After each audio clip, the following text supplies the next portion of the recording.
اسلامی معلومات کے لیے ہمارے چینل کو ضرور سبسکرائب کریں۔ اللہ کی رضا کے لیے ہمارے چینل کو ضرور سبسکرائب کیجیے گا۔ عورتوں کو حیض کی سزا کیوں ملی؟ اکثر کہا جاتا ہے کہ حیض کی ابتدا بنی اسرائیل سے ہوئی، جبکہ اس سے پہلے خواتین حیض سے پاک تھی۔ بنی اسرائیل کی عورتوں کو یہ اجازت تھی کہ وہ بھی مسجد میں جا کر مردوں کی بسم اللہ الرحمن الرحیم۔ عورتوں میں حیض کی ابتدا کیسے ہوئی؟ کیا یہ لڑکیوں کے لیے سزا ہے؟ کیا یہ سچ ہے کہ حضرت حوا علیہ السلام کو سب سے پہلے حیض آیا، جو اللہ کی طرف سے ان کے لیے سزا تھی؟ کیا حیض کی ابتدا بنی اسرائیل سے ہوئی؟ کیا بنی اسرائیل سے پہلے عورتیں حیض سے پاک تھیں؟ آج کی ویڈیو انتہائی تحقیق کے بعد بنائی جا رہی ہے، جس میں ہم اپنے ناظرین کو قرآن و حدیث اور مستند روایات سے ان سب سوالات کے جوابات دیں گے۔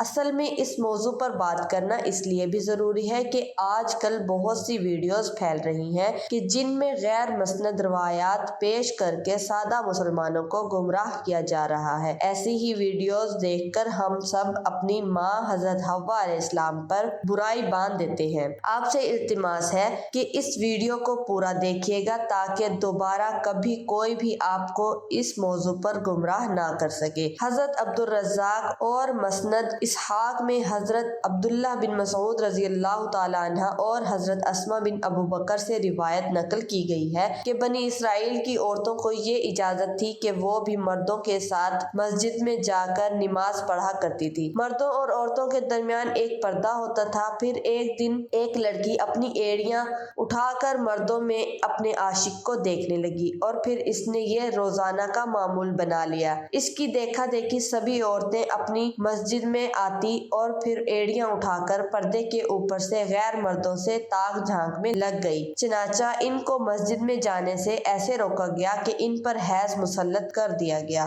اب کچھ لوگ اس روایت سے یہ سبق لیتے ہیں کہ حیض کی ابتدا ہی بنی اسرائیل سے ہوئی، جو کہ غلط ہے، کیونکہ مفسرین اس روایت کی تفسیر میں لکھتے ہیں کہ یہ حیض عام نہیں تھا، بلکہ بنی اسرائیل کی عورتوں کو مسجد میں گناہ کرنے کی اللہ پاک نے ایسے سزا دی کہ 4 مہینے تک مسلسل صبح و شام وہ عورتیں حیض کی کیفیت میں رہی اور مسجد میں آنا بند کر دیا۔ پھر جب اللہ پاک نے ان کی توبہ قبول کی تو یہ عذاب ان پر سے ختم ہوا۔ احادیث مبارکہ سے یہ بات ثابت ہے کہ عورتوں میں حیض کی ابتدا روز اول سے ہے۔ آئیں اس بارے میں 2 احادیث مبارکہ بیان کرتے ہیں جن سے ثابت ہوگا کہ حیض کی ابتدا پہلے دن سے ہی ہے، نہ کہ بنی اسرائیل سے اس کی ابتدا ہوئی۔ حضرت عائشہ رضی اللہ تعالی عنہا حجۃ الوداع میں اللہ کے رسول صلی اللہ علیہ وآلہ وسلم کے ساتھ حج کے ارادے سے نکلی۔ راستے میں انہیں حیض آ گیا تو وہ اس اندیشے میں رونے لگیں کہ اب وہ مناسک حج ادا کرنے سے محروم ہو جائے گی۔ آپ صلی اللہ علیہ وآلہ وسلم کو معلوم ہوا تو آپ نے انہیں سمجھاتے ہوئے فرمایا، یہ ایسی چیز ہے جسے اللہ تعالیٰ نے اولاد آدم میں عورتوں کے لیے لازم کر دیا ہے۔ اس حالت میں تم بھی وہی سب کچھ کرو جو حاجی کرتا ہے، صرف پاک ہونے تک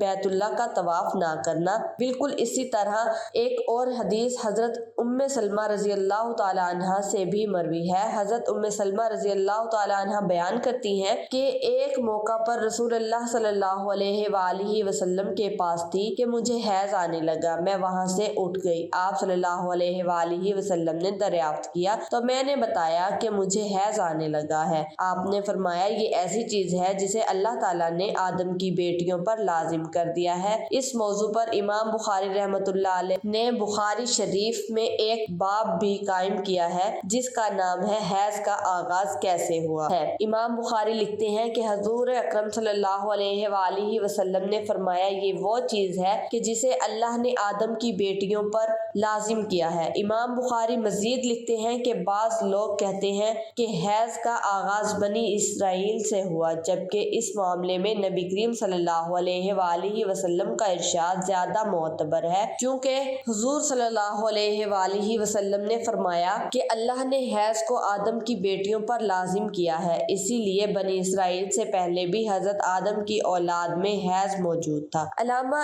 ابن حجر عسقلانی فتح الباری میں بھی یہی ثابت کیا ہے کہ حیض ابتدائے تخلیق سے عورتوں کو آتا رہا ہے۔ اب بات کرتے ہیں ان روایات کی کہ جن میں یہ کہا جاتا ہے کہ حیض کی ابتدا حضرت حوا سے ہوئی اور ایسا بطور سزا ہوا۔ امام طبری رحمۃ اللہ علیہ سورۃ بقرہ کی آیت نمبر 25 کی تفسیر میں حضرت عبدالرحمن بن زید رحمۃ اللہ علیہ کی یہ روایت نقل کرتے ہیں کہ حضرت حوا کو پہلے حیض نہیں آتا تھا، ان کی تخلیق پاکیزہ ہوئی یہاں تک کہ انہوں نے اللہ کی نافرمانی کی اور ممنوع پھل کھایا جس سے ان کو جنت سے نکالا گیا اور پھر ان کو حیض اور حمل کی سزا دی گئی۔ اور لکھتے ہیں کہ اللہ پاک نے تب فرمایا میں نے تجھے پاکیزہ بنایا تھا لیکن تو نے میری نافرمانی کی، اس لیے اب میں تجھ سے خون جاری کر دوں گا۔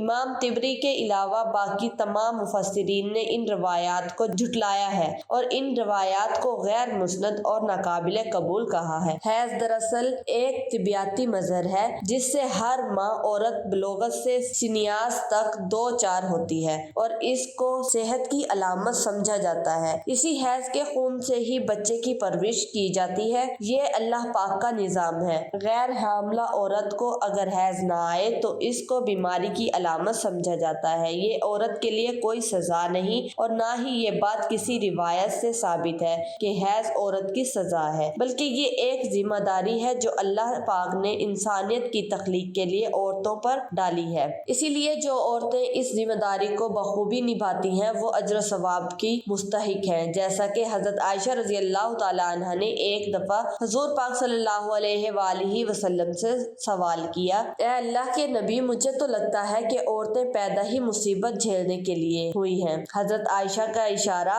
حیض اور حمل کی تکالیف کی طرف تھا۔ حضور پاک صلی اللہ علیہ وآلہ وسلم یہ سن کر مسکرا دیے اور فرمایا نہیں، بلکہ یہ ایسی چیز ہے کہ جس کے ذریعے سے بنی آدم کی عورتیں آزمائی گئیں۔ اس حدیث کی تشریح میں علامہ ابن حجر رحمۃ اللہ علیہ فتح الباری میں لکھتے ہیں کہ عورتوں کی تخلیق ہی اللہ پاک نے ایسے کی ہے کہ انہیں حیض آئے ان پر پہلے دن سے ہی یہ لازم قرار دیا گیا ہے، جو عورت اس پر صبر کرے گی تو وہ اجر کی مستحق ہوگی اور جو اس کو مصیبت اور برائی سمجھے گی تو وہ اللہ کی تخلیق میں عیب نکالنے جیسے گناہ کی مرتکب ہوگی۔ امید ہے کہ اب آپ جان چکے ہوں گے کہ یہ عورتوں کی سزا نہیں اور نہ ہی اسے سزا کے طور پر حضرت حوا علیہ السلام پر مسلط کیا گیا اور نہ ہی حیض بنی اسرائیل کی عورتوں سے شروع ہوا، بلکہ حیض و حمل تو اللہ پاک کی آزمائش ہے اور عورتوں کے لیے جن کا اللہ پاک بروز قیامت عورتوں کو اجر عطا فرمائے گا۔ اللہ پاک سے دعا ہے کہ تمام عورتوں کو صبر و استقامت کے ساتھ اس آزمائش پر پورا اترنے کی توفیق عطا فرمائے۔ ہم نیک اعمال کرتے رہیں اور برائیوں سے بچیں۔ اللہ پاک اپنے پیارے حبیب صلی اللہ علیہ وآلہ وسلم اور ان کی آل پاک کے صدقے میں ہمارے گناہوں کو معاف فرما دے اور بروز قیامت ہمیں ہمارے پیارے نبی حضرت محمد صلی اللہ علیہ وآلہ وسلم کی شفاعت نصیب فرمائے۔ آمین ثم آمین۔